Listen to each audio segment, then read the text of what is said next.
Aujourd'hui, globalement, vous voulez ouvrir un compte, on est à 2 doigts de demander un test d'urine pour savoir qui vous êtes. Quand un hacker a à disposition une liste des gens en fonction de leur fortune et juste à côté leur adresse, ça devient quand même beaucoup plus intéressant d'aller les attaquer physiquement pour leur prendre leur argent. Tentative d'enlèvement dans la rue ou encore cambriolage violent contre des investisseurs en crypto-monnaie. Est-ce que sur ton parcours, t'as eu une fracture? Tu prends les obstacles dans la figure et j'ai perdu ma naïveté un peu trop tôt. Comment on est taxé en France, c'est dire de concurrencer une équipe qui est en Espagne ou en Turquie. Concrètement, ça veut dire quoi? Tu payes un joueur? Si on le paye 1 million d'euros, Ouais. ça coûte 2 millions au club. Bitcoin, j'ai une épargne programmée, j'y pense plus, je regarde pas le cours. Typiquement, le sujet de la volatilité ne m'intéresse pas. Qu'est-ce qui sépare Bitcoin d'être perçu vraiment comme une valeur de réserve? La seule chose, c'est Il y a des gens, ils voient le logo Bitcoin et ils font OK, je vais voter pour eux. On a vu plutôt l'autre côté, la personne voit Bitcoin, vous détruisez la planète, vous financez le terrorisme. C'est pour ça que vraiment dans mes conversations maintenant, Bitcoin arrive à la fin. Il faut pas en parler, c'est le B-word, c'est comme Voldemort, tu le dis, tout le monde est... We do not speak his name. Tu ne peux pas faire comprendre une solution à quelqu'un qui n'est pas au courant qu'il y a un problème. Et c'est quoi les problèmes? Les problèmes... Bonjour à toutes et à tous et bienvenue sur ce nouvel épisode de Fracture. Aujourd'hui, on reçoit Alex Stachenko. Salut, merci de m'avoir accueilli. Avec plaisir, on est également avec Tony et Eric que je ne présente plus. Alex, est-ce que tu peux nous refaire un petit point rapidement sur ton parcours, d'où tu viens? Je suis entrepreneur dans le monde du Bitcoin depuis une dizaine d'années. J'ai l'occasion de rencontrer Eric justement il y a un certain temps maintenant. J'avais fondé une entreprise que j'ai ensuite cédée à KPMG, donc un gros cabinet de conseil. Après, j'ai dirigé pendant 2 ans toute la partie crypto de KPMG. Après, j'ai quitté et maintenant je suis en gros 2 casquettes. Je suis directeur de la stratégie de communication chez Bitstack. Et puis j'ai une casquette plus effectivement engagement pour le Bitcoin en France de manière générale. J'avais fondé l'association qui représente les professionnels du secteur crypto en France. Et aujourd'hui, je suis président de l'INBI, qui est l'Institut National de Bitcoin. Et donc c'est notamment à travers cette casquette-là que depuis un peu plus d'1 an, je me bats pour faire de ce sujet Bitcoin un sujet qui devient autant que faire se peut politique. Et il y a un aspect en particulier qu'on a beaucoup mis en avant parce que c'est notre parc énergétique nucléaire. Et en l'occurrence, on pourrait utiliser le minage de Bitcoin pour mieux l'exploiter, faire baisser la facture de tout le monde, faciliter la transition énergétique, etc. Donc il y a plein de combats à mener sur ce sujet-là, et c'est voilà, les 2 casquettes que j'ai en ce moment. Il y a eu une fuite de données qui a touché très récemment, pour une fois, les députés.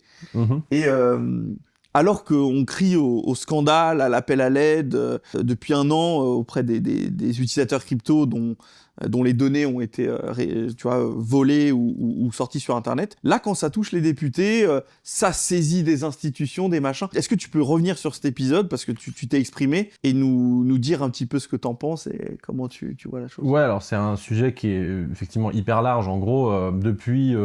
une décennie, peut-être un peu plus. Notamment en Europe, on a pris une pente de réglementation, en particulier financière, qui consiste à, en gros, considérer que tout le monde est quasiment un criminel par défaut. Et donc, on va collecter le plus d'informations possible. Donc, c'est ce qui fait que, peut-être il y a 25 ans, vous vouliez ouvrir un compte ou même juste payer en cash, tout à fait possible. Aujourd'hui, globalement, vous voulez ouvrir un compte, on est à 2 doigts de demander un test d'urine pour savoir qui vous êtes. Ceci est une blague, je précise, il n'y a pas de test d'urine, mais en tout cas, il y a des demandes de papier d'identité, des justificatifs de domicile, de justificatifs d'origine des fonds. Est-ce que vous pouvez justifier que vous gagnez bien tant d'argent pour combien, etc. Ça augmente le risque que ça fuite, évidemment. Et en fait, effectivement, sans se rendre compte qu'en collectant toutes ces informations, il y a 2 volets. Le premier, c'est que c'est pas efficace. Personne n'a jamais fait l'analyse de politique publique de se demander si on collecte ces informations, le blanchiment et le financement du terrorisme va bien baisser, non? La réalité, c'est qu'il se porte toujours bien et qu'il n'y a pas de problème et qu'il y a toujours des flux qui partent dans tous les sens et que ça n'a pas arrangé particulièrement la situation. Deuxième point, c'est que ça coûte extrêmement cher. Donc c'est un frein à la compétitivité des banques, des acteurs financiers. Et c'est aussi quelque chose qui crée une barrière à l'entrée. Si vous voulez concurrencer l'oligopole bancaire en France, en fait, vous devez vous retrouver avec une couche de normes et de trucs à mettre en place qui fait que c'est quasiment impossible. Mais aussi, évidemment, le dernier point, c'est que ça crée des sortes de pots de miel pour les hackers qui sont très contents que des gens se chargent pour eux de collecter l'identité, le domicile, la fortune, etc. de plein de gens. Et ensuite, dès que ces données fuitent, puisque il n'y a pas d'informatique sécurisée à 100%, ça n'existe pas, donc ça fuite un jour.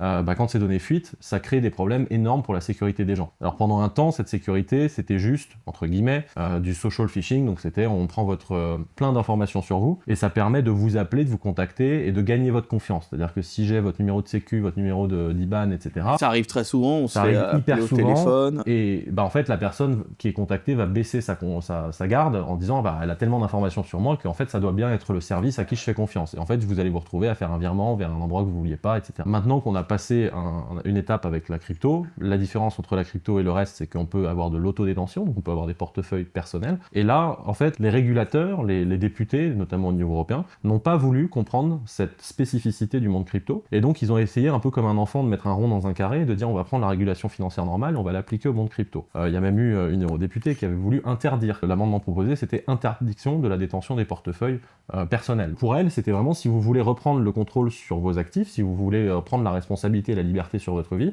vous êtes louche. Ça fait que maintenant, les fuites de données sont d'autant plus graves parce que non seulement on a votre nom, prénom, adresse, etc., mais en plus, on a aussi votre adresse crypto. Et l'adresse crypto, bah, elle n'est pas aussi inoffensive qu'un IBAN. Je te donne mon IBAN, tu sais pas combien j'ai, tu sais pas avec qui j'ai interagi, tu sais rien, entre guillemets. Je te donne mon adresse crypto, là, tu as tout l'historique de mes transactions, tu sais ce que je fais avec, tu sais combien j'ai. Et donc, d'une certaine façon, oui, ces fuites de données, bah, elles ont généré, je le pense, alors aujourd'hui, on n'a pas la causalité de manière certaine, mais bon, il y a un certain nombre des événements récents assez malheureux qui sont probablement liés à ça, qui fait que quand un hacker a à disposition une liste des gens en fonction de leur fortune et juste à côté de leur adresse, ça devient quand même beaucoup plus intéressant d'aller les attaquer physiquement pour leur prendre leur argent.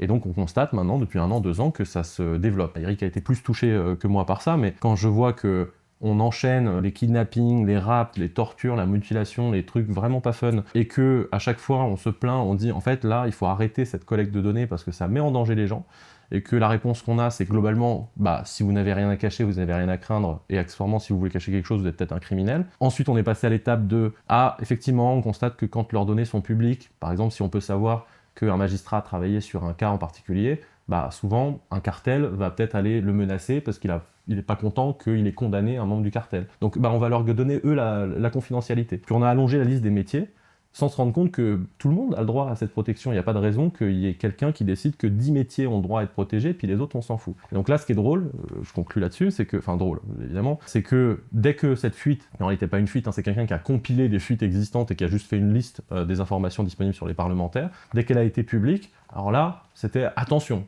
Affolement. Là, on a le droit d'avoir peur. Là. Vous touchez aux députés, ça va plus le faire du tout. Donc mais ils n'ont rien à cacher pourtant. Eh oui, ils n'ont rien à cacher, sinon ils sont criminels. Donc en fait, c'est ça qui est vraiment hypocrite dans la chose, c'est que soit on veut protéger tout le monde, on prend vraiment à cœur cette problématique de la protection des données parce que c'est dangereux et ça devient dangereux y compris physiquement. Soit on le fait pas du tout, mais on le fait pour personne et il faut pas se plaindre après que les députés, comme d'autres, soient des cibles parce que les gens pensent peut-être à tort que c'est des gens riches, exposés, qui peuvent payer des rançons, etc., etc. Je partage le constat. Je t'avoue que quand j'ai vu ça, j'ai bondi de ma chaise et je me suis dit, ils en ont rien à foutre que y ait ton associé qui se fasse couper le doigt, machin. On envoie le GIGN, mais alors, je saisis le procureur de la République parce qu'il y a nos données qui sont votées. Enfin, je veux dire, franchement, j'ai honte pour eux. Il y a un côté où c'est normal ce qu'elle a fait, c'est juste que c'est hypocrite de le faire que dans ce cas-là. Bien sûr, exactement. Est-ce que sur ton parcours, t'as eu une fracture, que ce soit pro-perso, qui aurait pu influencer ensuite ton parcours pro, dont tu te souviens, et qui aurait pu être un élément déclencheur Je pense qu'il y a quand même eu une forme de fracture. Moi, j'ai eu une appétence pour la chose politique, c'est quelque chose qui m'intéresse, la philosophie politique, l'engagement pour des causes X ou Y, et le fait qu'on a la confrontation au réel de l'exercice de cette chose-là, de la politique. Et sur le sujet qui est le Bitcoin en l'occurrence, en fait, on prend dans la figure effectivement le réel de la distance entre la philosophie politique, le fait de se battre pour ses idées, etc. Et puis, en fait, quand tu rentres dans les détails de, entre guillemets, la politique politicienne, il y a plein de, on va dire, de contingences qui rentrent en jeu, que ce soit, je me positionne pour embêter truc. Pour lesquels t'étais pas prête, c'est ça que tu veux dire, ou qui t'ont vraiment... T'as découvert l'envers du décor. Voilà, il y a un côté où tu te dis quand même, parce que l'idée est répandue qu'il y a une différence entre les deux mondes, donc tu te prépares un peu psychologiquement, mais je dirais que moi, une des chances que j'ai eues, c'est que je suis arrivé sur ce sujet qu'est Bitcoin en tant qu'entrepreneur, mais assez jeune. J'ai été exposé au développement, à la naissance quasiment d'un nouvel actif que j'estime être un étalon monétaire mondial. C'était en quelle année Moi, je suis arrivé en 2015. D'abord, d'ailleurs, parce que j'avais vu Ethereum, puis ensuite, je me suis un peu plus redirigé sur Bitcoin. J'ai eu la chance de voir émerger cet écosystème et, en montant ma boîte, une accélération de vie, parce que j'ai vécu énormément de choses de carrière en l'espace de très peu de temps. Monter une entreprise, recruter des gens, T'associer avec Claire, Emilien, c'était vous les 3 associés. Antoine, Clément, d'autres. Et il y en avait d'autres. Adrien, oui. Okay. J'ai vécu énormément de choses et aussi, par l'engagement associatif et la représentation de l'écosystème, parce qu'on avait plein de combats qui relevaient du politique. Je rappelle qu'on est en France, donc la France a taxé Bitcoin dès 2014, mais on l'a défini qu'en 2018. Donc on est quand même dans ce genre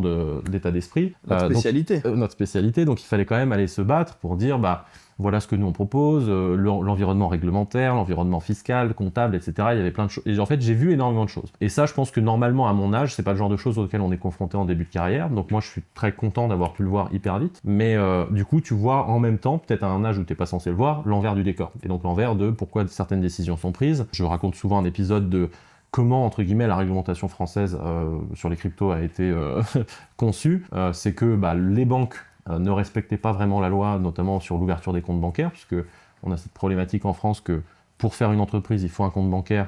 Donc, évidemment, si tu fais une entreprise dont le but est de concurrencer les banques, on se rend bien compte assez rapidement qu'elles ne vont pas apprécier, donc elles t'ouvrent pas de compte bancaire. Ça va être compliqué. Donc, globalement, toutes les entreprises du secteur Bitcoin et crypto étaient face à ce problème-là de ne juste pas pouvoir opérer en France. Donc, toutes trouvaient soit une parade de s'en aller, tout simplement, soit c'était on fait un compte en banque à l'étranger, dans un pays qui veut bien nous ouvrir un compte, etc. En ayant moyennement flouté l'activité réelle de la boîte. Et d'autres faisaient ça pour la France, c'est-à-dire qu'ils disaient on fait des activités de services électroniques, services informatiques, et puis le problème c'est qu'une fois que l'activité grossit, en général, la banque dit mais attendez, est-ce que vous pouvez me faire des précisions? Et puis là, si c'est Bitcoin, boum, tout est fermé, donc il faut recommencer à zéro. Et en fait, du coup, il y a eu une réunion en 2018 à Bercy, entre plein d'acteurs tout à fait sérieux, Direction Générale du Trésor, le ministère, Caisse des dépôts, les régulateurs, et puis il y avait l'Association des banques en France, donc qui est la Fédération bancaire française, et puis la conversation c'était que Bercy voulait nous aider. Ils nous disent qu'ils peuvent même pas faire d'entreprise, donc compliqué pour émerger, donc il paraît que c'est votre faute en tout cas, parce que c'est quand même votre responsabilité d'ouvrir des comptes, pourquoi? Sachant qu'il y a un droit au compte en France, je le rappelle, donc ils sont censés nous ouvrir des comptes. La Fédération bancaire française répondait non mais nous on pense qu'il y a des risques de blanchiment, donc on veut pas le faire. Et en fait c'est une concession de Bercy qui a dit du coup si on crée un statut spécifique pour ces entreprises que le régulateur validera, vous n'avez plus de raison de ne pas ouvrir de compte puisque c'est nous qui prenons le risque. Et globalement, c'est à peu près ça le deal qui s'est fait à ce moment-là. Donc, en appliquant toute la réglementation bancaire. Alors pas tout à ce moment-là, c'est juste on va faire un statut ad hoc qui vérifie les principaux points. Donc vous financez pas le terrorisme, le blanchiment, machin, et puis après on verra pour la suite. Le régime en tant que tel était peut-être un peu trop tôt, parce qu'il fallait quand même laisser l'innovation émerger, mais le problème c'est que les banques ont juste pas respecté leur partie du deal. C'est-à-dire que en France, à ce moment-là, il y avait quand même un écosystème avec un certain nombre d'entreprises qui essayaient d'émerger. Mais quand tu dois attendre 6 mois pour faire le projet de loi, le voter à l'Assemblée, reprendre 1 an pour que les entreprises jouent le jeu, dépensent 200 000, 300 000 euros, avocats, consultants, machin, pour avoir le sésame, t'as reperdu 1 an dans l'affaire, et quand au bout de toute cette période-là, période pendant laquelle les concurrents outre-Atlantique notamment n'ont pas ces problèmes-là, donc ils avancent, au bout de 1 an et demi, 2 ans, le régulateur en fait transforme cette liste blanche en liste rouge. Donc il disait dès que vous êtes sur cette liste, je connais maintenant votre IBAN et je vais maintenant bloquer tous mes propres clients qui vous envoient de l'argent, je les bloque. Donc vous n'avez plus de clients. Donc, c'est ça la magie française de la régulation. Quand on dit qu'on perd les batailles, qu'on se lance sur Internet, on s'auto-sabote, c'est exactement là ce que je racontais effectivement. Un autre épisode en disant en 2020, on voit qu'on est les premiers à avoir un cadre, et puis au fur et à mesure, on s'est saboté et on a reproduit les erreurs d'Internet, etc. Voilà. Donc, c'était ça en tout cas la fracture. Bon, ça c'était un exemple. Mais au fur et à mesure des années, il y a vraiment ce côté, en fait, il y a un envers du décor. D'une certaine façon, tiens, en fait, quand tu regardes les classements de corruption, la France est pas hyper bien classée. En fait, je l'ai vu. Ça renforce la motivation de vouloir se battre aussi, parce que je pense un peu comme Eric, je dirais que j'ai pas envie de partir. Ça reste mon pays, j'adore ce pays, j'ai pas envie de partir et il faut se battre pour. Mais tu prends les obstacles dans la figure et il y a un côté où j'ai, je pense, perdu ma naïveté un peu trop tôt. On va parler régulation et le fait que la France se sabote. Est-ce que toi, tu as le sentiment qu'en France, c'est plus dur? En fait, il y a une espèce de, par rapport aux États-Unis, un environnement qui finalement te met des bâtons dans les roues ou pas du tout? Non, moi, c'est plus au niveau de la concurrence, parce que comme c'est un championnat où on joue à l'échelle européenne, au niveau des taxes. Des taxes sur le salaire ? Ouais, voilà, nous comment on est taxé en France, c'est dur de concurrencer une équipe qui est en Espagne ou en Turquie où c'est 2 fois ou 3 fois moins. Ou par exemple Monaco, qui est nos concurrents directs, c'est pas du tout les mêmes taxes. Donc, concrètement, ça veut dire quoi ? Tu payes un joueur, par exemple Nous, c'est le double. Nous, si on le paye 1 million d'euros, ça coûte 2 millions au club, avec toutes les charges et tout ça. Et dans les autres pays, beaucoup moins, quoi. Beaucoup moins. Et donc, c'est pour ça que ça, c'est dur au niveau de la concurrence pour être compétitif. J'imagine c'est pareil dans le foot, c'est pareil partout. La différence qu'il va y avoir dans le foot, on digresse, mais c'est intéressant. Tu as des clubs qui sont tellement historiques dans le foot que même si, par exemple, tu paieras plus de taxes au Real Madrid plutôt qu'en Lettonie, tu vas faire le choix du club historique. Je sais pas si c'est peut-être plus nivelé, plus homogène dans le basket. Non, c'est pareil. C'est pareil. C'est quoi les... on a les mêmes clubs, c'est Real Madrid, Barcelone. Et ils ont le même prestige que dans le foot ? Ouais. D'accord, ouais, donc je pense que les choix, les arbitrages se font aussi comme ça. Alex, du coup, pour revenir à toi, quel est ton rapport aujourd'hui, pas philosophique, mais concret, d'épargne ou de valeur refuge par rapport au Bitcoin ? Une des raisons pour lesquelles j'ai rejoint Bitstack récemment, c'est que justement, c'est l'épargne au quotidien qui permet de libérer sa charge mentale. Et moi, c'est comme ça que je le vis. C'est-à-dire que Bitcoin, c'est j'ai une épargne programmée, j'y pense plus, je regarde pas le cours, je m'en fous. C'est ma retraite que j'aurai pas parce que la situation actuelle fait que la probabilité que j'ai une retraite est compliquée.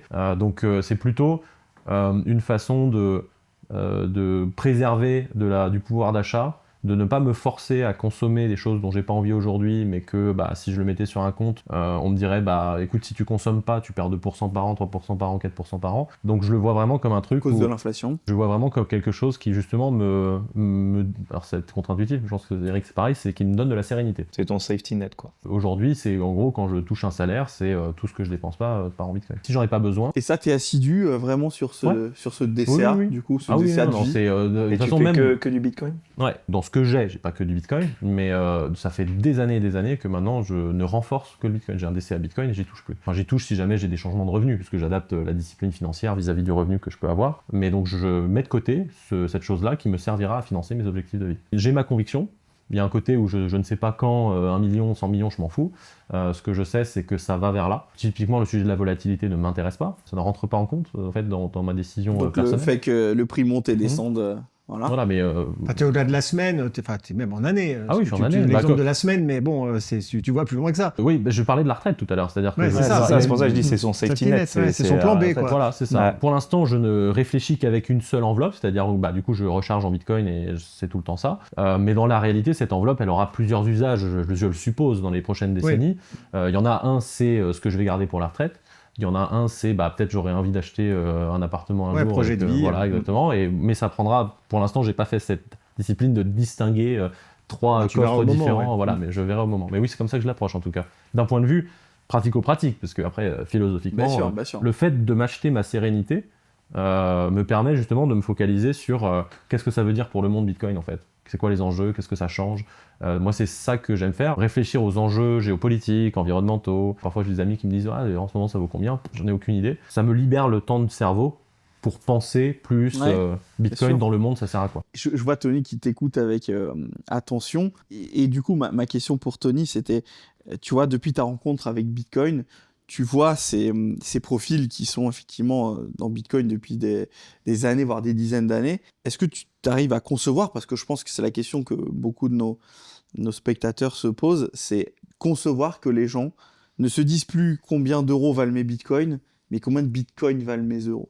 Le flipping. Moi, pour l'instant, je vois plus ça comme diversification, en fait. Diversifier, on va dire, mon patrimoine. Je suis pas en train de me dire il faut que j'ai que des bitcoins, ça c'est sûr. Je fais confiance aux gens, donc je fais confiance à Eric. C'est vrai que je me pose pas la question pour l'instant, je le vois plus comme un safety net. Ouais, non mais t'as raison, ouais. Donc tu le vois comment du coup, les bitcoins ? Aujourd'hui, si tu veux, je peux concevoir qu'on se demande combien de bitcoins valent ces euros. Ouais. Pour 1000 raisons, on va pas réexpliquer tout le bitcoin, mais parce que, vu la direction que prennent nos planches à billets et nos États, le seul actif entièrement décentralisé qui n'est contrôlé par aucune entité, la promesse technologique est exceptionnelle. C'est ça qui c'est assez pragmatique, mais ouais, j'y crois à fond. Ouais. Ce qui est intéressant, c'est que ce qui s'est passé ces 2 dernières années d'assez majeur, c'est que même les fameux institutionnels de la finance commencent à se convertir. Ça fait très religieux, mais en même temps, tout à l'heure, il a dit c'est ta rencontre avec Bitcoin, ça fait très aussi religieux. Ouais, c'est vrai. Non, à se convertir dans le sens où quand tu lis, par exemple, un rapport de BlackRock sur le sujet Bitcoin, alors qui encore il y a 5 ans pouvait dire BlackRock, en gros, c'est de la mort au rat, n'y touchez pas. Quand tu lis un rapport de BlackRock, c'est l'adoption de Bitcoin sera fonction du débasement monétaire, de la solidité fiscale américaine, des conflits géopolitiques, etc.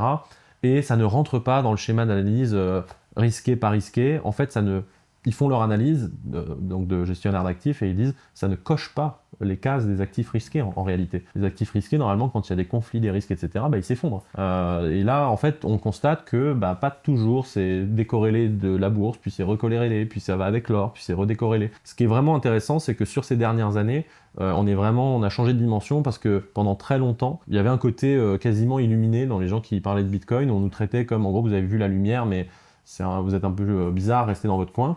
Et il y a eu ce shift aux États-Unis où là, d'un seul coup, quand c'est des gens en costume cravate qui le disent, oh là là, mais en fait, ils ont peut-être raison. Et ça a vraiment beaucoup changé. On a toujours un peu de retard le temps que l'information traverse l'Atlantique, malheureusement. Mais c'est hyper intéressant d'avoir vu ce changement de direction où maintenant, c'est risqué de ne pas en avoir. Alors qu'avant, c'était, oulala, si ça touche votre portefeuille, vous êtes quasiment infréquentable. Et là, c'est, ah non, en fait, si vous n'en avez pas, vous avez peut-être un problème. Aujourd'hui, comment tu fais en 2026 concrètement pour pas perdre ton interlocuteur, pour convaincre ou pour expliquer Bitcoin ? En fait, je pense que la clé, alors ça m'a mis un certain nombre d'années avant de le comprendre, mais la clé pour parler de Bitcoin, c'est de ne pas en parler. C'est que, typiquement, je vais prendre un exemple, mais quand j'ai commencé en 2015 et que je faisais quelques formations ou conférences sur le sujet, rapidement, en fait, c'était, comment ça fonctionne ? Ok, c'est un cash électronique pair à pair, donc il y a un blockchain, c'est décentralisé, nanana. Et en fait, assez rapidement, tu tombes dans quasiment comment fonctionne Internet. Et en fait, tout le monde s'en fout. À l'inverse, de plus en plus, maintenant, je m'oriente vers quand je fais une conférence d'1 heure, par exemple, je vais parler de plein d'autres choses pendant 50 minutes. Et c'est que les 10 dernières minutes que je vais dire. Et donc, en fait, Bitcoin, ça sert à offrir une solution à ça. Je pense que ce que j'avais pas remarqué, compris ou vu, et que encore d'autres n'ont pas encore vu, c'est que tu ne peux pas faire comprendre une solution à quelqu'un qui n'est pas au courant qu'il y a un problème. Donc, en fait, c'est un peu comme quand tu pitches une boîte. C'est-à-dire que tu fais toujours, le problème c'est ça, et moi, ma solution c'est ça. Si tu dis pas qu'il y a un problème, les gens s'en foutent. Donc, c'est un peu, tu vas parler à quelqu'un qui habite dans le centre de Paris, qui a un métier de cadre qui est bancarisé, qui a des paiements sans contact dans une des monnaies les moins pires de la planète, à savoir l'euro, puisque même si ça descend, ça descend moins vite que les autres quand même. Tu lui dis, en fait, c'est une façon de faire du cash électronique pair à pair. Il te dit, je comprends pas, moi en paiement sans contact, ça passe en 2 secondes. Et j'ai un compte bancaire, donc qu'est-ce que tu me parles de monnaie électronique, ça marche déjà. Donc forcément, si tu lui expliques pas qu'il y a un problème, il y a un blocage. Et c'est quoi les problèmes ? Les problèmes, alors là on passe à l'étape suivante de la pédagogie, c'est qu'il faut toujours s'adapter à son public. Donc forcément, quand tu parles à une personne, je vais caricaturer, mais de gauche ou de droite, tu vas pas leur dire la même chose. Peut-être qu'il y en a qui vont être plus sensibles aux sujets environnementaux, de liberté fondamentale, etc. D'autres de souveraineté, liberté individuelle, etc. Mais globalement, si on prend un endroit un peu central, c'est de pouvoir raconter à quel point un sujet qui est sous-évalué, en tout cas sous-estimé dans l'économie, est celui de la monnaie, et à quel point, et tu en avais parlé notamment lorsque tu avais fait l'introduction de la Bitcoin Society, de la préférence temporelle, des choses comme ça, de dire, écoutez, aujourd'hui, par exemple, pourquoi les prix montent ? Pourquoi est-ce qu'il y a des inégalités ? Pourquoi est-ce qu'il y a une crise du logement ? Est-ce que c'est parce qu'il y a, d'un seul coup, on a eu une croissance démographique exceptionnelle, ou est-ce que c'est parce que, vu que la monnaie vaut rien, les gens ils achètent tous des immeubles, même pas pour loger, juste pour préserver leur argent, et ils font tous monter les prix. Et en fait, d'essayer de connecter sur le fait qu'il y a un problème, que dans l'histoire, la monnaie est un élément central de l'humanité, et qu'à partir du moment où on a cassé le thermomètre, il n'y a plus grand-chose qui fonctionne. Et donc d'essayer de revenir sur, je te donne des éléments, alors après ça prend 1 heure de les expliquer, mais à titre d'exemple, tu prends l'inflation moyenne aux États-Unis entre la création des États-Unis et 1913, c'est 0. C'est 0 chaque année, en moyenne, évidemment, parce qu'il y a les guerres, etc. Mais en moyenne, sur le siècle, les prix n'ont pas bougé. Tu prends $1 de 1792, tu le sors en 1913, il a le même pouvoir d'achat. Autre exemple, quasiment taquin, c'est que historiquement, lorsque les Européens, notamment les Espagnols, sont revenus du Nouveau Monde avec des quantités faramineuses d'or et d'argent, etc., on parle d'un siècle qu'on appelle la révolution des prix. Parce qu'évidemment, ils ont amené énormément de quantités de métal précieux en Europe, et les prix, du coup, se sont ajustés. D'un seul coup, il y a plus de monnaie, il y a toujours la même quantité de richesse, les prix montent. Et en fait, quand on regarde a posteriori à quoi correspond la révolution des prix, donc les contemporains étaient en mode, attendez, what the fuck, les prix bougent, c'est énorme, ça n'est jamais arrivé dans notre vie, c'est une révolution. En fait, a posteriori, on se rend compte que c'est 2% par an. Mais 2% par an, c'est la cible aujourd'hui. C'est-à-dire que si les prix ne montent pas... On n'y arrive pas, oui, c'est ça. Mais c'est-à-dire qu'on a glissé dans... c'est normal qu'une autorité, qu'une institution, comme une banque centrale, dont la mission est la stabilité des prix et la préservation du pouvoir d'achat de la monnaie, en fait, statutairement, vise à détruire la monnaie. Et c'est ça, l'inflation. C'est je vise, mon objectif est de détruire la monnaie pour les arguments tout à fait officiels. Ici, c'est pas... Voilà, mais officiellement, c'est pour deux choses. C'est parce que ça facilite la consommation, donc si on vous vole entre guillemets 2% par an, vous allez avoir plus envie de consommer que d'épargner, donc vous mettez de l'argent dans la consommation, donc dans le PIB. Et le deuxième argument, c'est que ça donne plus de mou entre guillemets pour les employeurs, parce que si jamais il n'y avait pas d'inflation, lorsqu'il y a des récessions, les employeurs peuvent être tentés de licencier, de se séparer d'une partie de la masse salariale, alors que s'il y a de l'inflation, ils ont une alternative qui est de ne pas augmenter les gens. Et s'ils n'augmentent pas les gens, comme il y a de l'inflation, ils baissent leur pouvoir d'achat. Donc ça leur donne plus de flexibilité. Mais c'est pas normal. C'est pas normal qu'on ne puisse plus épargner, qu'on ne puisse plus se projeter sur le temps long, qu'on dise dans le même temps, il y a une urgence climatique, il faut de la sobriété. En revanche, nous avons un système monétaire dont l'ADN, c'est de vous pousser à consommer. Alors, excusez-moi, c'est juste pas compatible en fait. Bien sûr. Donc une fois que tu mets le nez dans le problème et que tu le connectes à la vie des gens, ça peut être aussi l'exclusion financière.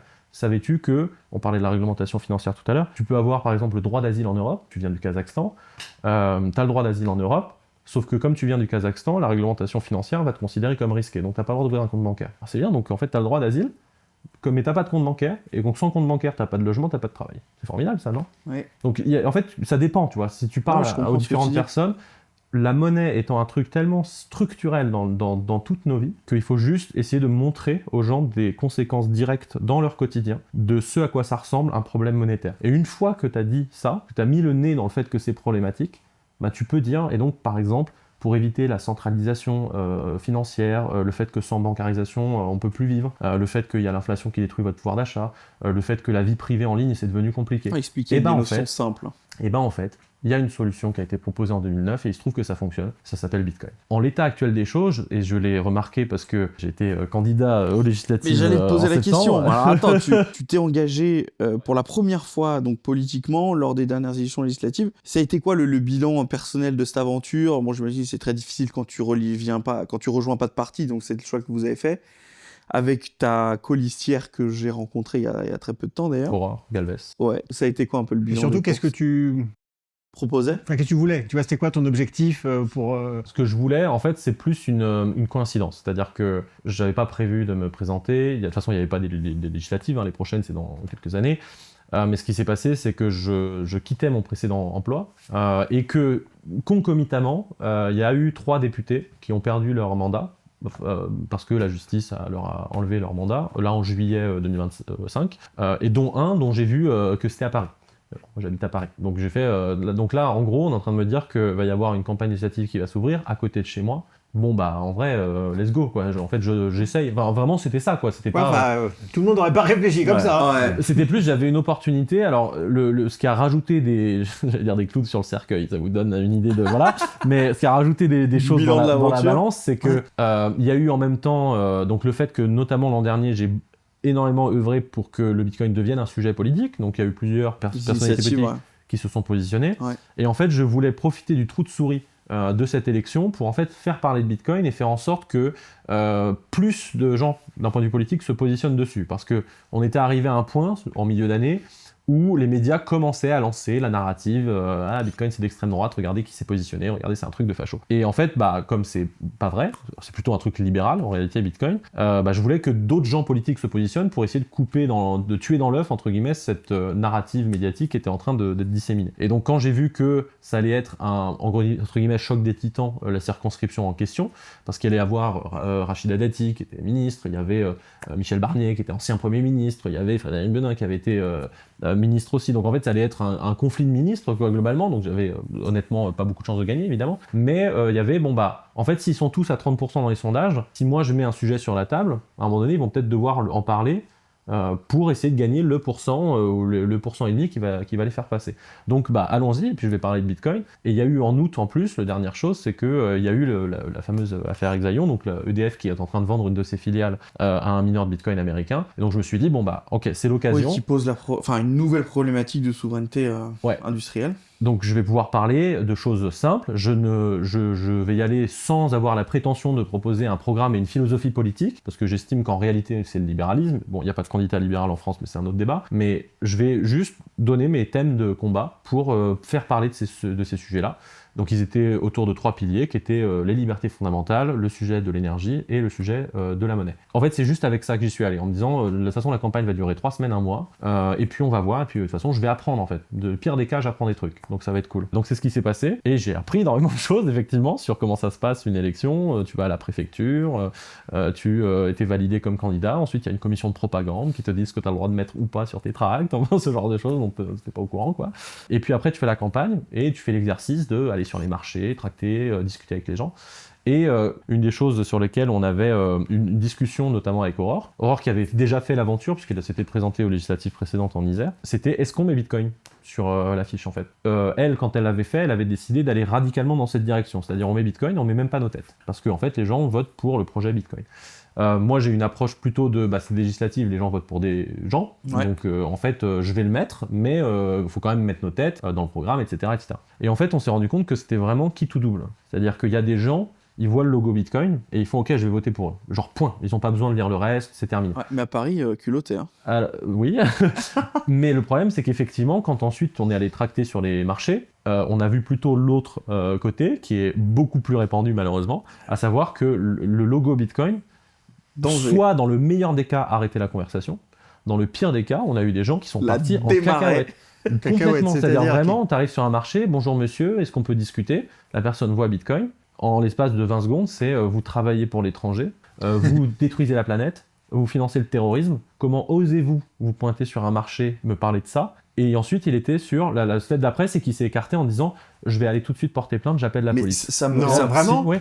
Donc j'étais là genre waouh, ok, bonjour monsieur, allez acheter votre poireau, tu sais, genre. Gros manque d'éducation alors. Ah mais en fait Mais ça me choque que ce soit pas juste, je t'avoue, de l'indifférence ou des gens qui ne connaissent pas. Ça fait partie de un des enseignements. Alors je dirais pas enseignement parce qu'en fait on le sent quand même un petit peu, mais là de l'avoir vécu, ça change quand même les choses.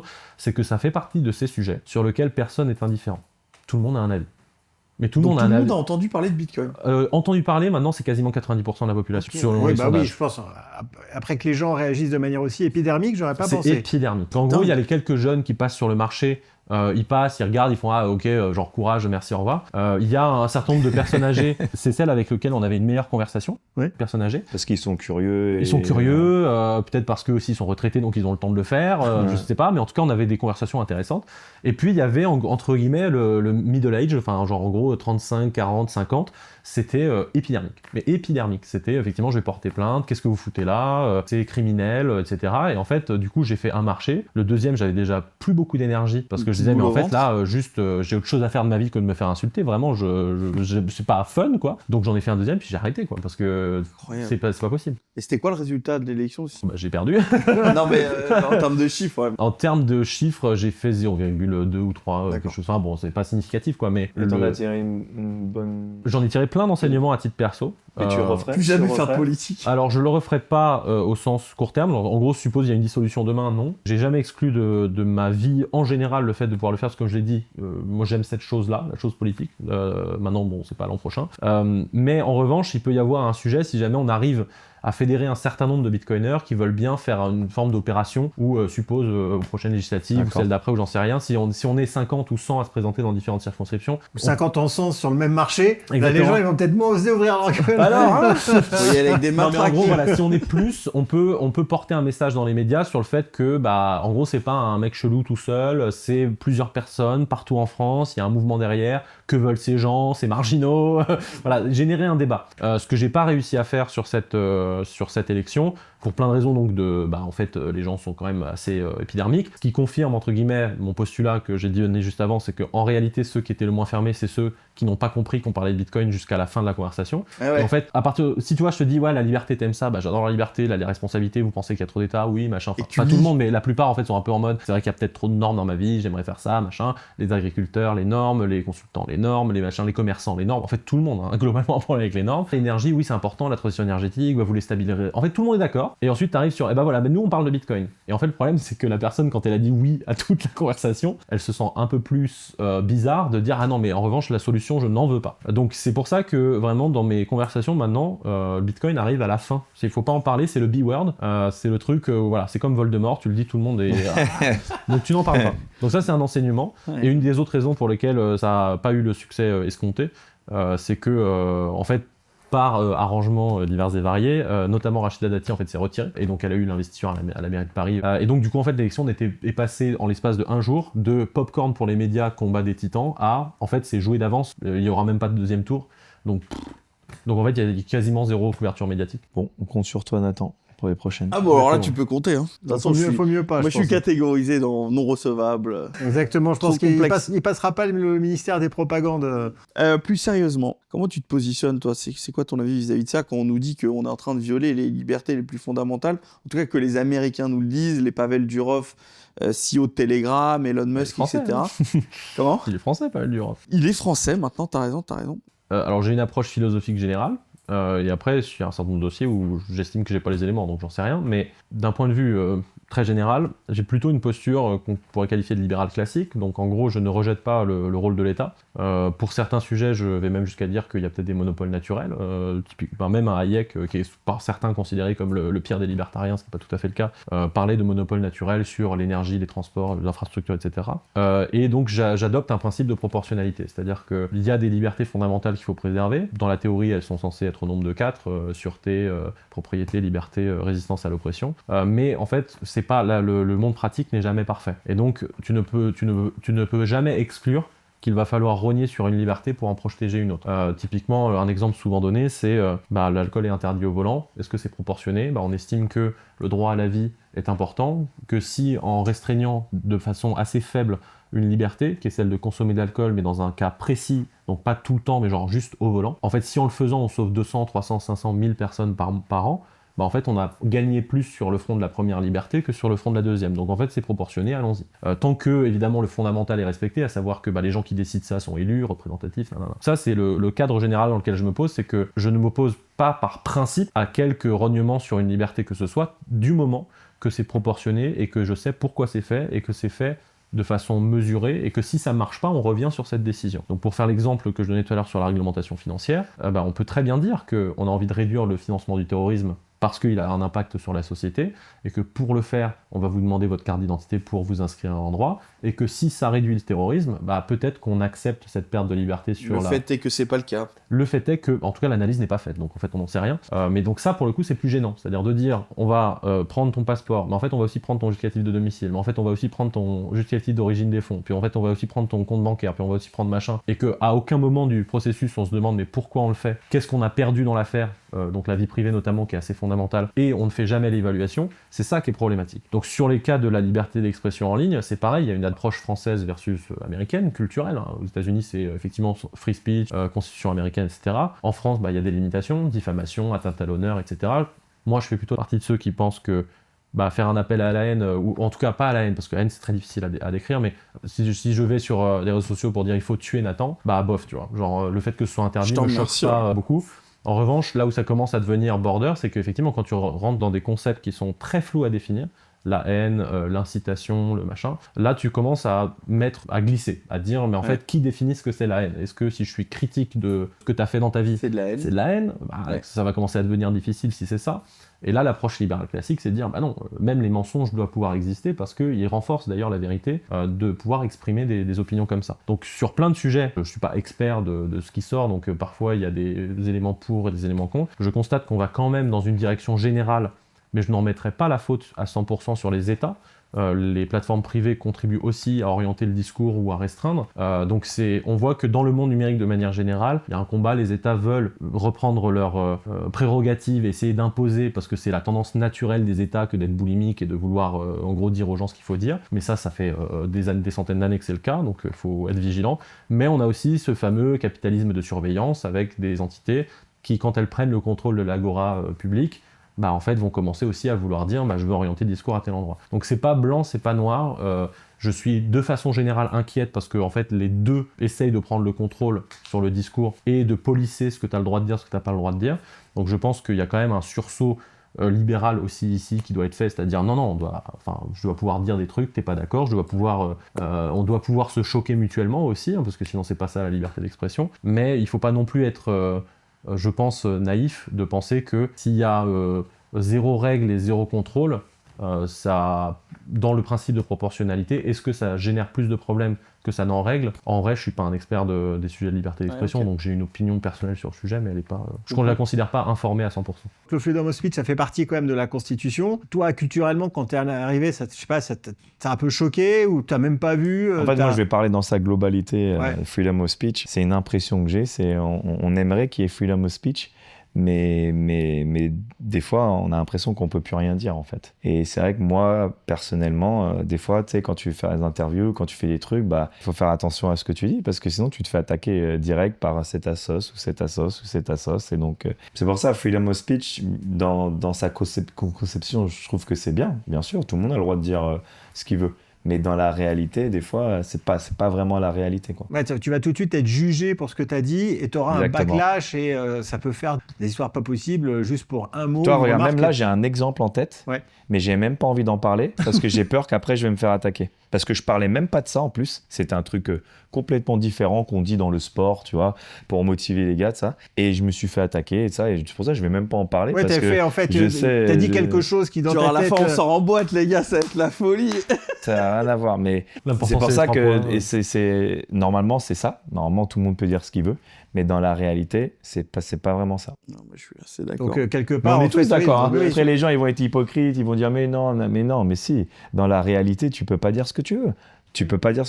Donc, faire attention. Ou sinon, tu dis ce que tu veux, mais après, il faudra assumer parce que tu vas te faire attaquer par plein de différentes personnes. Ça va même au-delà de la freedom of speech. C'est que là, c'est même pas est-ce que j'ai le droit de dire quelque chose. C'est en fait tout de suite, je vais être en responsabilité par rapport à quelque chose que je dis. Il y a cette notion de politiquement correct et de pouvoir même avoir le droit de dire les choses ou pas, même pas d'un point de vue légal. Parce qu'effectivement, légalement, tu auras le droit de dire, parce que finalement, c'est pas un appel à la haine, machin, c'est juste que parfois, ça peut être dans une époque nouvelle où tout est analysé, où il est mis de l'intention dans les mots, t'es jugé pour ce que tu dis, et au final, en tout cas, d'un point de vue public, t'as plutôt intérêt à avoir un discours extrêmement lisse et qui est rempli surtout que moi, d'eau tiède. j'aime tout le monde, en fait. Moi, j'aime bien tout le monde, en fait. Moi, j'ai rien contre personne. Moi, j'aime tout le monde.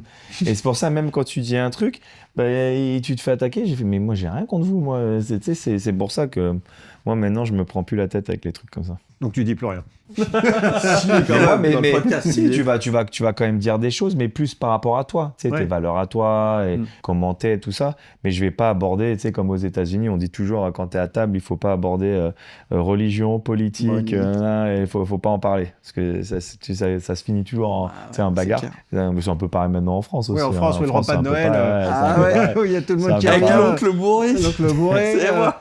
Voilà, donc c'est pour ça, moi je respecte tout le monde, chacun a le droit à son opinion, mais moi je dis plus quand tu veux faire une interview, quand c'est pas dans la réalité, c'est pas toujours vrai, quoi. Donc tu fais toujours attention à ce que tu dis, t'as toujours cette conscience en fait quand tu vas parler à un journaliste de réfléchir, de pas laisser en fait les mots parler trop vite et un peu quand même, un peu, t'es obligé. J'ai une question qui s'adresse plutôt à vous deux, mais je vais d'abord la poser à Eric. C'est on parle des talons monétaires pour le Bitcoin. L'or a progressé de 300% ces 10 dernières années. Qu'est-ce qui empêche Bitcoin de suivre le même scénario et qu'est-ce qui fait que Bitcoin se comporte encore comme une valeur technologique du S&P 500 plutôt que la vraie valeur refuge dont elle a toutes les propriétés? Moi, si le Bitcoin est effectivement se comporte d'un point de vue de valorisation comme une valeur technologique, c'est tout simplement parce que les investisseurs, qui font une grosse partie du volume, les institutionnels, ont décidé que c'était une valeur technologique. C'est-à-dire que c'est pas la conséquence d'un certain nombre de signaux bizarres qui convergent et qui font que, oh là là, ça regarde, c'est comme une valeur technologique. Non, c'est ceux qui possèdent énormément d'investissements dans le Bitcoin, qui sont des institutionnels, perçoivent Bitcoin non pas comme une valeur de réserve, je sais pas quoi, ils le perçoivent comme une valeur technologique. Et donc, quand les valeurs technologiques vont corriger, ils vont vendre du Bitcoin parce qu'ils disent, c'est bon, voilà, les deux sont liés. Donc ça, c'est juste pour moi une question de perception. Bitcoin est ce que les autres pensent qu'il est, et comme il y a actuellement une grosse partie des spéculateurs qui sont des institutionnels et qui perçoivent Bitcoin comme ça, eh bien, Bitcoin agit comme ça. Et qu'est-ce qui sépare Bitcoin d'être perçu vraiment comme une valeur de réserve? Je dirais qu'une seule chose, c'est le temps et la culture. C'est qu'à un moment ou à un autre, il y a de plus en plus de personnes sur Terre qui soient moins épidermiques par rapport au Bitcoin et qui, en fait, comprennent exactement son rôle. Et là, je reviens sur l'importance de ce que tu disais quand tu parlais de Bitcoin et que tu disais, en fait, finalement, il ne faut pas parler de Bitcoin, il faut parler du problème qu'on peut avoir et ensuite apporter Bitcoin comme une solution. Et à partir du moment où on aura de plus en plus de personnes qui auront compris un petit peu la monnaie, qui seront éduquées, qui auront compris ce qui se passe et qui vivront pas forcément, ou qui iront plus loin que leur deuxième arrondissement et leur carte de paiement sans contact, ou se disant, attends, mais moi, tout va bien, de quoi tu me parles? Et qui se rendent compte qu'effectivement, c'est beaucoup plus compliqué que ça, et que toutes ces belles choses, à un moment ou à un autre, elles peuvent secouer, disparaître, s'écrouler, et qu'on aura besoin d'avoir quelque chose qui fonctionne de manière plus résiliente.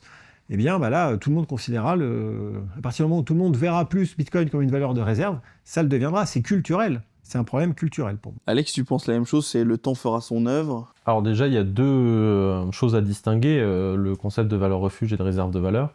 La réserve de valeur, c'est quelque chose que tu tiens sur le temps long, dont tu espères qu'il préserve au moins son pouvoir d'achat. Dans le meilleur des cas, s'apprécie. La valeur refuge, c'est vraiment le temps court, c'est-à-dire quand il y a un événement extrême, est-ce que c'est vers là que tu vas?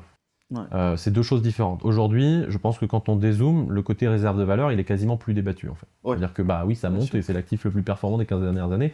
Donc ça commence à devenir difficile de contester cet aspect-là. Il y avait un cadre de la Wells Fargo qui avait dit il y a quelques années, parce que tout le monde qualifie de Bitcoin de bulle, tous les 2 ans c'est censé mourir l'an prochain, et lui il avait dit, je pense qu'à un moment donné il faut se rendre compte qu'une bulle ça dure pas 15 ans. Donc effectivement là on commence à avoir une forme de consensus, je dirais pas qu'il est mondial, mais en tout cas il progresse sur cette question-là. En revanche, la question de la valeur refuge, effectivement, il n'y a pas de consensus là-dessus parce que on constate des choses qui sont un coup dans ce sens-là et un coup dans l'autre sens. Donc en fait, Bitcoin, pour l'instant, n'a pas un comportement tout à fait logique par rapport aux événements extrêmes, que ce soit l'invasion de l'Ukraine, les événements en Iran, la guerre, etc. Il y a des fois où ça baisse, il y a des fois où ça monte. Il faut quand même rajouter un élément qui est important, c'est que par rapport aux autres actifs, Bitcoin cote tout le temps. Et donc souvent tu vas avoir des événements extrêmes qui ont lieu le week-end. La bourse en fait quand elle ouvre lundi, elle s'est déjà fait une opinion, il n'y a pas de volatilité. Le Bitcoin il subit tout de suite. Donc il faut aussi avoir ça en tête dans la réaction des actifs aux événements extrêmes. Mais ça va changer avec la tokenisation sur la bourse américaine qui potentiellement même tradera l'ouverture tout le temps aussi. C'est pas une question de tokenisation, je crois qu'ils veulent juste ouvrir la bourse le week-end, le soir. Oui, t'as raison. Il n'y a pas de tokenisation. Oui, c'est deux sujets, oui, t'as raison. Donc après, quand est-ce qu'ils vont le faire, je ne sais pas, mais ils prévoyaient de le faire, tout simplement pour ajouter plus de business aussi. Et plus de transactions, les gens sont devant leur PC le week-end. Pourquoi s'arrêter à 17h à un moment? C'est plus dans le monde moderne où tout est connecté, ça n'a plus trop de sens. Mais donc du coup, il y a cette distinction-là, et je pense que sur l'aspect valeur refuge, il commence à y avoir quelques études scientifiques qui ont étudié le phénomène et qui trouvent que en fait, si Bitcoin tendanciellement a plutôt tendance à se comporter comme le franc suisse ou l'or lorsqu'il y a des événements extrêmes, mais que c'est faible pour l'instant, donc ça reste corrélé. Mais en revanche, ce qui est intéressant, c'est de se demander, parce que tu disais qu'il y a une corrélation avec les valeurs technologiques américaines, ou en tout cas avec, le S&P 500 par exemple, le même, par exemple, rapport de BlackRock dont je parlais tout à l'heure, dit, non, en fait, quand tu juste dézoomes 30 secondes et que tu regardes pas sur les 30 derniers jours, en fait, la corrélation entre Bitcoin et les autres classes d'actifs, elle est assez faible. La meilleure corrélation de Bitcoin, en fait, c'est pas du tout contre-intuitif parce que ça a été designé pour ça, c'est avec la croissance monétaire. C'est l'actif qui est le plus directionnellement corrélé à l'augmentation de la masse monétaire. Plus que l'or, plus que les actions, plus que tout ce que tu veux. Donc, il remplit son job, mais c'est une question de consensus, comme disait Eric, c'est que si je suis le seul à le penser, il va pas se comporter comme ça, quoi. J'ai une dernière question très business entrepreneuriale. Ça fait quoi, 5 ans que tu as vendu ta boîte? Pas trop, à peu près 21. Donc c'est ça. Depuis la vente, que tu sais si le département blockchain KPMG croît vachement bien, ou est-ce que C'est plutôt stagnant. Est-ce que tu... Ils se portent bien. Il y a surtout une évolution dans les mentalités côté des clients, parce que nous, on a beaucoup lutté Pour l'éducation. Pour l'éducation, en fait. On a fait énormément d'avant-vente, d'acculturation, d'aller voir des comex bancaires, de leur dire, en fait, si vous faites rien là-dessus, vous allez perdre des Ils ont clients, plus de travail à faire. etc., etc. Et là, on a passé un cap, parce que vous avez vu, mais il y a un certain nombre de banques françaises, que ce soit BPCE, Crédit Sûr. Agricole, etc., qui maintenant annoncent de façon tout à fait officielle, en fait, si, on va lancer des services Bitcoin. Donc, en réalité, s'ils avancent, c'est pas pour rien non plus. C'est qu'il y a des gens comme les équipes chez KPMG qui, en fait, travaillent aussi en coulisses pour faire de l'acculturation et continuer de pousser ça. Donc non, ça se porte plutôt bien, mais après bon, c'est pas devenu, KPMG juste en France c'est 10 000 personnes, donc je vais pas te dire que c'est 10 000 Oui, personnes, bien sûr. ça reste largement marginal dans le business de KPMG, mais en revanche c'est clairement un business d'avenir sur lequel il y a eu un déclic qui s'est déroulé, j'allais dire malheureusement, mais un peu après que je sois parti. Ok. Corrélation, je ne sais pas. Le bol est là, Bah, tu c'est vois, notre toi qui petite l'avais- tradition. Nabil ? Mon cher Alex, donc t'as raconté une petite anecdote avant, ça se retrouvera dans le bol et lorsqu'on aura un invité, peut-être qu'il tirera le papier et on devra expliquer l'anecdote. Donc là, c'est à toi de tirer. Une anecdote du papier. passé. Du passé. Ouais, c'est l'anecdote du passé, exactement. Du passé, et passé, comme dirait la Reine des Neiges. Tout à fait. Ouh, les belles références. T'as hein. vu, c'est la culture tout ça. Eric, détermination. Quoi ?